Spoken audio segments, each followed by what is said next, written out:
کی حالت میں ایک نازک دوراہے پہ آ کھڑے ہیں کہ جہاں ایک جانب امن کی کوششیں، مذاکرات اور بات چیت کے تمام دروازے کھلے ہیں، اور دوسری جانب ظلم و بربریت اور ناانصافی کا ایسا طوفان ہے کہ جس نے ہمارے زمین، ہماری سلامتی، ہمارے وقار اور ہماری سلامتی کو چیلنج کر دیا ہے۔ صدر اعلی وقار، ہم نے ہمیشہ امن کو ترجیح دی ہے کہ صدر اعلی وقار امن کی وہ راستہ ہے جو ترقی، خوشحالی اور استحکام کی طرف لے جاتا ہے۔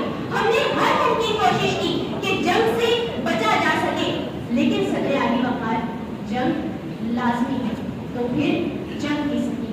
جب دشمن ہمارے صبر کو ہماری کمزوری سمجھنے لگے، جب ایک غریب باپ کی بیٹی کو سرعام بےرحمی سے مار دیا جائے تو وہاں جنگ لازمی ہے تو پھر جنگ کی سکی۔ جہاں قانون کی آنکھیں اندھی ہو، انصاف ٹکوں پر بکتا ہو، جہاں کھلے عام کفر کے فتوے بکتے ہو تو وہاں جنگ لازمی ہے تو پھر جنگ کی سکی۔ جہاں دین کے نام پر قتل و غارت عام ہو، جہاں مسلمان بہن بھائیوں کو جانوروں کی طرح روندا جا رہا ہو، ان کے خون سے ہولی کھیلی جا رہی ہو تو وہاں جنگ لازمی ہے تو پھر جنگ کی سکی۔ جہاں ہماری ماں بہنوں کی عزتوں کو گلیوں کوچوں میں پامال کیا جا رہا ہو، جہاں ریشمی لباسوں کو کچھ خنجر چیر دیتے ہو تو وہاں صدر اعلی وقار جنگ لازمی ہے تو پھر جنگ کی سکی۔ سنا ہے آگ ہے چار سو، کوئی بات نہیں، وطن کی خاک کے لیے ہم غبار بھی سہی۔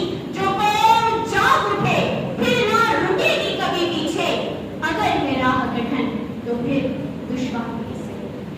صدر اعلی وقار، یہ جنگ ہم اپنے وقار اور اپنے بچوں کے مستقبل کے لیے لڑیں گے۔ یہ جنگ صرف ایک لڑائی ہی نہیں بلکہ ایک عزم ہے کہ ہم ظلم کے آگے کبھی نہیں جھکیں گے۔ یہ جنگ ہم اس حق کے لیے لڑیں گے جس حق کے لیے ہمارے آباء و اجداد نے قربانیاں دی ہیں۔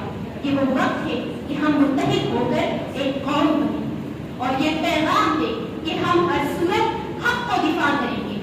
صدر اعلی وقار، اگر دشمن جنگ چاہتا ہے تو ہم تیار ہیں، اور یاد رکھیے